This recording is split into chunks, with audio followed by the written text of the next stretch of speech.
Hi friends, ready to fly എന്ന എൻ്റെ YouTube ചാനലിലേക്ക് ഏവർക്കും സ്വാഗതം.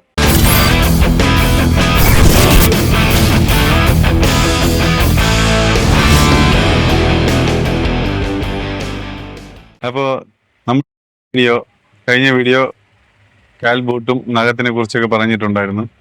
അപ്പോൾ ഇന്നത്തെ വീഡിയോ നമ്മൾ ചെയ്യാൻ ഉദ്ദേശിക്കുന്ന ബ്രീത്ത് ഹോൾ, ചുണ്ടിനകത്ത് ഉള്ള ഒരു സംഭവമാണ്.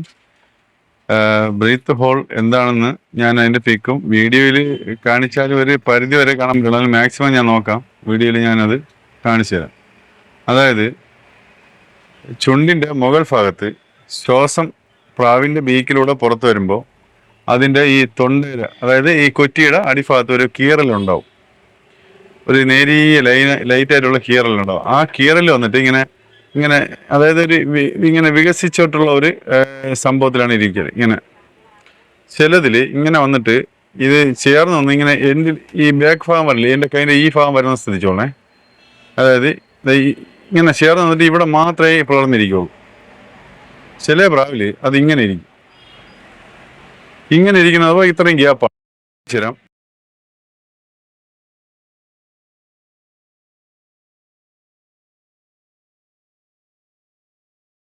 ഇങ്ങനെ ഇരിക്കുമ്പോൾ അത് ഗ്യാപ്പാണ്. അത് ഇത്രയാണ്, കറക്റ്റായിട്ട് ഇത്രയാണ് വരേണ്ടത്. അപ്പോൾ ഇതിൻ്റെ രണ്ടിൻ്റെ വ്യത്യാസം, ഈ ബ്രീത്ത് ഹോൾ മെയിനായിട്ട് ചില പ്രാവുകൾ നമ്മൾ അത് വലിയ ഇനി ഒരു കാര്യം കൂടെ പറഞ്ഞിട്ട് പറയാം. ഇങ്ങനെ വരണത് 10 പ്രാവ് എടുക്കുമ്പോൾ ചിലപ്പോൾ ഒരേ ലൈനിൽ തന്നെ ഇതൊരു നമ്മൾ ഈ ക്രോസിൻ്റെ കാര്യമൊക്കെ പറയുമ്പോൾ തായ് വഴിക്ക് അങ്ങനെ ഉണ്ടെങ്കിൽ, അല്ലെങ്കിൽ മേൽവഴിക്ക് അതിൻ്റെ പൂർവികമായിട്ടുള്ള ഏതെങ്കിലും അച്ഛനെ മുത്തച്ഛന അങ്ങനെയൊക്കെയുള്ള ലൈനിൽ പ്രാവുകൾ ഇതുപോലെ ഉണ്ടെങ്കിൽ കറക്റ്റായിട്ട് ഇപ്പോൾ നമ്മളൊരു കുഞ്ഞെടുത്താൽ അതിന് കിട്ടിയില്ലെങ്കിൽ അടുത്തെങ്കിലും വരും. നെക്സ്റ്റ് ഉള്ള ഒരു പേരിലെ കാര്യമാണ് പറയുന്നത്. അതിൻ്റെ നെക്സ്റ്റെങ്കിലും അത് അങ്ങനെ വരാൻ ചാൻസ് ഉണ്ട്. മാക്സിമം നമ്മളത് ശ്രദ്ധിച്ച്, അത് ഞാൻ പറയില്ലേ, ജോഡിയിടുമ്പോൾ ഒരുപാട് കാര്യങ്ങൾ ശ്രദ്ധിക്കാനാണ്. അപ്പോൾ ഈ ബ്രീത്ത് ഹോള് അതായത് ഗ്യാപ്പ് നല്ല വിടവുള്ള പ്രാവുകൾ ഒരുപാട് ടൈം പറപ്പിക്കാൻ പറ്റില്ല. പ്രാവിന് നല്ല ബോഡി ഹെൽത്തും കാര്യങ്ങളൊക്കെ ആയിരിക്കും, പക്ഷെ നമുക്കൊരു പരിധിയിൽ കൂടുതൽ ഇവരെ പറപ്പിക്കാൻ പറ്റും. പറക്കൂല, അത് ഒരു പരിധിയിൽ കൂടുതൽ പറക്കാൻ ആരും കൊണ്ട് പറ്റൂല. കാര്യം ബ്രീത്ത് കൺട്രോൾ ചെയ്ത് നിൽക്കാനുള്ള ഒരു കപ്പാസിറ്റി അവർക്ക്, ഒരു പെട്ടെന്ന് തളർന്നു പോകും. നമുക്ക് ഈ ഒരു സംഭവത്തിനായിട്ട് പ്രത്യേകിച്ച് ട്രീറ്റ്മെൻറ്റോ അല്ലെങ്കിൽ എങ്ങനെയെങ്കിലും അതിനെ ശരിയാക്കാൻ പറ്റില്ല. ചില കാര്യങ്ങൾ പ്രാവിൽ നമുക്ക് ശരിയാക്കാം, അല്ലെങ്കിൽ ബെൻഡ് ചിറകിലോ അല്ലെങ്കിൽ പിന്നെ കാൽ ബെൻഡോ അല്ലെങ്കിൽ അങ്ങനെയുള്ള ചെറിയ ചെറിയ സംഭവങ്ങൾ, തൂവലിൻ്റെ ബെൻഡുകളൊക്കെ നമുക്ക് ആക്കിയെടുക്കാം. ഇതുപോലത്തെ കേജുകളിലൊക്കെ ഇട്ട് നമുക്ക് തൂവലിനൊക്കെ നമുക്ക് ബെൻഡ് ചെയ്തെടുക്കാം. അങ്ങനെയുള്ള സംവിധാനമൊക്കെ നമുക്ക് ചെയ്യാം. പക്ഷേ ഈ ബ്രീത്ത് ഹോളിൻ്റെ ഗ്യാപ്പ് വ്യത്യാസം വന്നു കഴിഞ്ഞാൽ നമുക്കൊന്നും ചെയ്യാൻ പറ്റില്ല. അത് പ്രാവ് പിന്നെ ഡിമാർക്കാണ്, അതായത് ഒന്നും ചെയ്യാൻ പറ്റില്ല. അപ്പോൾ മാക്സിമം നമ്മൾ പ്രാവ് എടുക്കുമ്പോഴത്തേക്കും ബ്രീത്ത് ഹോള് ശ്രദ്ധിക്കുക പ്രാവിൻ്റെ. ഇങ്ങനെ ചുണ്ട് ഇങ്ങനെ നമ്മൾ എടുത്ത് നോക്കുമ്പോഴത്തേക്കും കറക്റ്റായിട്ട് ആ ബ്രീത്ത് ഹോളാണ്. നമ്മൾ പണ്ട് അല്ലെങ്കിൽ പ്രാവിനെ എടുക്കാനായിട്ട് അറിയാവുന്ന ഒരാൾ വന്നു കഴിഞ്ഞാൽ അവർ ഈ ചുണ്ടിനെ പിടിച്ചിങ്ങനെ നോക്കാറുണ്ട്, ശ്രദ്ധിച്ചിട്ടുണ്ടാവും. ചില ലോഫ്റ്റിലൊക്കെ ആൾക്കാർ പ്രാവ് എടുക്കാൻ വരുന്നവരൊന്നും പറയില്ല. പണ്ടുള്ളവരിങ്ങനെയാണ്, എല്ലാം ഒന്നും സീക്രട്ടാണ്, ഒന്നും പെട്ടെന്നൊന്നും പറഞ്ഞു തരില്ല.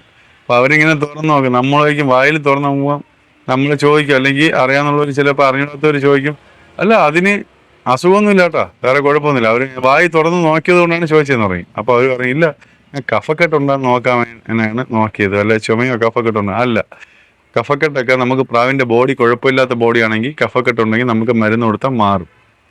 ഇപ്പോൾ ഉണക്കടിച്ചിരുന്നാൽ ഇവരെ നമുക്ക് അത്യാവശ്യം മാറ്റിയെടുക്കാം, ഇമ്പോർട്ടൻ്റ് ആയിട്ടുള്ള പ്രാവുകളൊക്കെ മാറ്റിയെടുക്കാം. പക്ഷേ ഈ നോക്കൽ സാധാരണ ബ്രീത്ത് ഹോളാണ് ഇവർ നോക്കണത്. അപ്പോൾ ഈ ബ്രീത്ത് ഹോള് ഗ്യാപ്പ് ഉണ്ടോ ഇല്ലെന്നാണ് നോക്കണം. എന്നിട്ട് എത്ര നല്ല പ്രാവിൽ ചിലപ്പോൾ അവർ സെലക്ട് ചെയ്യില്ല, അതിനിട്ടിട്ട് പോയി എടുക്കാവുന്നത്. അവരെടുക്കൽ നല്ല പ്രാവിനെ നോക്കിയായിരിക്കും അവരെപ്പോഴും സെലക്ട് ചെയ്യുന്നത്, അറിയാമെന്നുള്ളവർ. അപ്പോൾ നമ്മളായാലും ഒരു കൂട്ടിൽ പോയി കഴിഞ്ഞാൽ ബ്രീത്ത് ഹോള് നോക്കുക. അതായത് ആ ഗ്യാപ്പ് ഉള്ള പ്രാവുകളെ മാക്സിമം നമ്മൾ പറവയ്ക്കായിട്ട് എടുക്കാതിരിക്കുക. നമുക്ക് ചിലപ്പോൾ ഇഷ്ടമുള്ള കളറായിരിക്കും, നല്ല പ്രാവായിരിക്കും, നമുക്ക് അത് വിട്ടുകളയാൻ പറ്റില്ല, കുഴപ്പമില്ല, കിടന്നോട്ടെ. അങ്ങനെയുള്ള പ്രാവുകൾ ഒരുപാട് കൂട്ടിലുണ്ടാകും. നമുക്ക് പറവ കിട്ടിയില്ലെങ്കിൽ ആ പ്രാവിനോടൊരു അറ്റാച്ച്മെൻറ്റ്, നല്ല പ്രാവുകളായിരിക്കും, എന്തെങ്കിലുമൊക്കെ ഒരു അറ്റാച്ച്മെൻറ്റ് ചില പ്രാവുമായിട്ടൊക്കെ നമുക്കുണ്ടാവും. അതൊക്കെ അവിടെ കിടക്കും. അതൊന്നും ആരും കൊടുക്കണമെന്നും അല്ല പറയണത്. നമ്മൾ പ്രാവ് എടുക്കുമ്പോൾ അതിനെ അറിഞ്ഞിരിക്കേണ്ട കാര്യങ്ങളാണ് പറയണത്. അപ്പോൾ ഈ ബ്രീത്ത് ഹോളുള്ള പ്രാവുകൾ, അങ്ങനെയുള്ള പ്രാവുകൾ ഒരിക്കലും കുറേ പറന്നിട്ട് ചിലർ പറയും, ഞാൻ നല്ല ട്രെയിനിങ് കൊടുത്തു എന്നാലും പ്രാവ് വന്നിങ്ങനെ വാ തുറന്നിരിക്കും. അല്ലെങ്കിൽ പറന്നിട്ട് വന്ന് മുകളിൽ എവിടെയെങ്കിലും ഇറങ്ങി ഇരുന്നിട്ട് വായ തുറന്നിരിക്കും. അത് അടയില്ല. എത്ര നമ്മൾ നോക്കി അതിനുള്ള വഴികൾ കണ്ടെത്തിയാലും വായ അടയില്ല. കാര്യം ഈ പ്രാവ് പെട്ടെന്ന് ശ്വാസം നമ്മളൊരു വെയിറ്റ് എടുക്കുമ്പോൾ നമ്മൾ മാക്സിമം ഇങ്ങനെ വെച്ച് വെയിറ്റ് എടുത്ത് കഴിഞ്ഞാൽ നമുക്കതൊരു ഇത് കിട്ടൂല. ആ ഒരു പ്രോസസ്സാണ് അവിടെ നടക്കുന്നത്. അതിന് ശ്വാസം കൺട്രോൾ ചെയ്ത് പിടിക്കാൻ പറ്റില്ല. കൺട്രോൾ ചെയ്ത് പിടിച്ച് നിന്ന് എയറിൽ പറക്കാൻ പറ്റില്ല. അതാണ് ഇതിനകത്തുള്ള കറക്റ്റായിട്ടുള്ള ഇതിൻ്റെ അടിസ്ഥാനം. ഫ്രീ ആയി പോകും, എയർ ഫ്രീ ആയിട്ട് പോകും. പിടിച്ച് നിർത്തിയുള്ള ഒരു ഭാരിച്ച വർക്കൊന്നും ചെയ്യാൻ പറ്റില്ല. അതായത് പറവയെന്ന് പറയുമ്പോൾ ഇത്ര ടൈം ശ്വാസം എടുത്ത് പറക്കേണ്ട അവസ്ഥ വരും. ചിലപ്പോൾ ബൈരിയൊക്കെ വരട്ടുന്ന സമയത്ത് കുറച്ച് ഇപ്പം നോർമലി പറന്നുകൊണ്ടിരിക്കുന്ന സ്പീഡിനേക്കാൾ കൂടുതൽ വേഗത്തിൽ പറക്കേണ്ടി വരും. അപ്പോൾ അങ്ങനെയുള്ള ഒരു അവസരത്തിൽ ഇവർക്ക് ബ്രീത്ത് കിട്ടൂല. അങ്ങനെ ഉള്ളൊരു സ്റ്റേജ് വന്നില്ലെങ്കിൽ പോലും ഇവർ കുറച്ച് ഏറെക്കുറെ ആകുമ്പോഴത്തേക്കും പിടിച്ച് നിന്ന് ഇങ്ങനെ ആകുമ്പോൾ തളരും. അന്നേരം നേരെ താഴെ വരും. അത് നമ്മൾ ഈ പ്രാവ് കുഴപ്പമില്ല, എൻ്റെ മൂത്ത കുഞ്ഞ് പറഞ്ഞു നല്ല പറവിലുള്ള പ്രാവാണ്, അപ്പോൾ ഈ പ്രാവ് എന്തുകൊണ്ട് പറഞ്ഞില്ല എന്ന് നമ്മൾ പല ആൾക്കാരുടെ അടുത്ത് ചിലപ്പം അറിയാമെന്നുള്ളവരടുത്ത് ചോദിക്കും. അപ്പോൾ അറിയാമെന്നുള്ളവർ നേരെ വന്ന് അതിൻ്റെ വായ് തുറന്ന് നോക്കുമ്പോൾ അതിന് ബ്രീത്ത് ഉള്ളതുണ്ടെങ്കിൽ ആ പ്രാവ് പറക്കില്ല. എത്ര നമ്മളിനി എക്സ്ട്രാ ഫുഡ് ആഡ് ചെയ്താലും എങ്ങനെ പരിചരിച്ചാലും എത്ര വെയിൽ കൊടുത്തിരുന്നാലും അത് പറക്കണമെന്നില്ല. പറക്കൂറേ 4-5 മണിക്കൂറൊക്കെ പറക്കും, ഇല്ലെന്നല്ല പറയണത്. പക്ഷെ ഒരു പന്തയത്തിന് നമ്മൾ സെലക്ട് ചെയ്യാൻ അത് ഒരിക്കലും ചെയ്യരുത്. ടൂർണമെൻറ്റ് ബേസ് ചെയ്തോ അല്ലെങ്കിൽ നമ്മൾ 13 മണിക്കൂർ 13.5 മണിക്കൂർ പറത്താനും നമ്മൾ ഒരിക്കലും ആ പ്രാവിനെ സെലക്ട് ചെയ്യാതിരിക്കുക. അതാണ് എനിക്ക് ഈ ഒരു വീഡിയോയിലൂടെ മെയിനായിട്ട് പറയാനുള്ളത്. ബ്രീത്ത് ഹോൾ എന്താണ് ബ്രീത്ത് ഹോൾ എന്നുള്ളത് മനസ്സിലാക്കണം. അപ്പം പല ചുണ്ടുകളാണ് മൂക്കുപുറ്റ്, എത്ര മൂക്കുപുറ്റിലായതിലൊന്നുമല്ല, ഈ ബ്രീത്ത് ഹോൾ കറക്റ്റ് ചെയ്ത് നോക്കുക. അത് നമ്മൾ നോക്കുമ്പോഴത്തേക്കും കറക്റ്റായിട്ട് ഒട്ടി വന്നിട്ടുള്ളത് മാത്രം. അതായത് ഞാൻ പറഞ്ഞ കണക്ക് ബ്രീത്ത് ഹോൾ ഇതേപോലെ ഇങ്ങനെ ചിലപ്പോൾ നമ്മൾ പിടിക്കും, ഇങ്ങനെ ഇരിക്കും.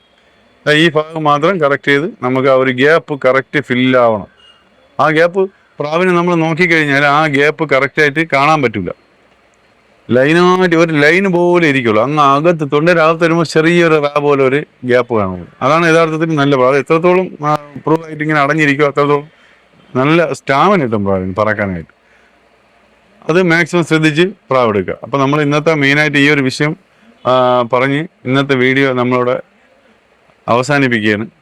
അപ്പോൾ വീഡിയോ ഇഷ്ടമായാൽ ലൈക്ക് ചെയ്യുക, ഷെയർ ചെയ്യുക, സബ്സ്ക്രൈബ് ചെയ്യുക. ഒപ്പം വീഡിയോ സ്കിപ്പ് ചെയ്യാതെ കാണുക. അടുത്ത് ഇതുപോലെ ഒരു നല്ലൊരു ഇൻഫർമേഷൻ, നല്ലൊരു അറിവും എനിക്കറിയാമെന്നുള്ള ഒരു കാര്യമായിട്ട് ഞാൻ തീർച്ചയായിട്ടും നിങ്ങൾക്ക് വരുന്നതായിരിക്കും. അതുവരെ ബൈ ബൈ.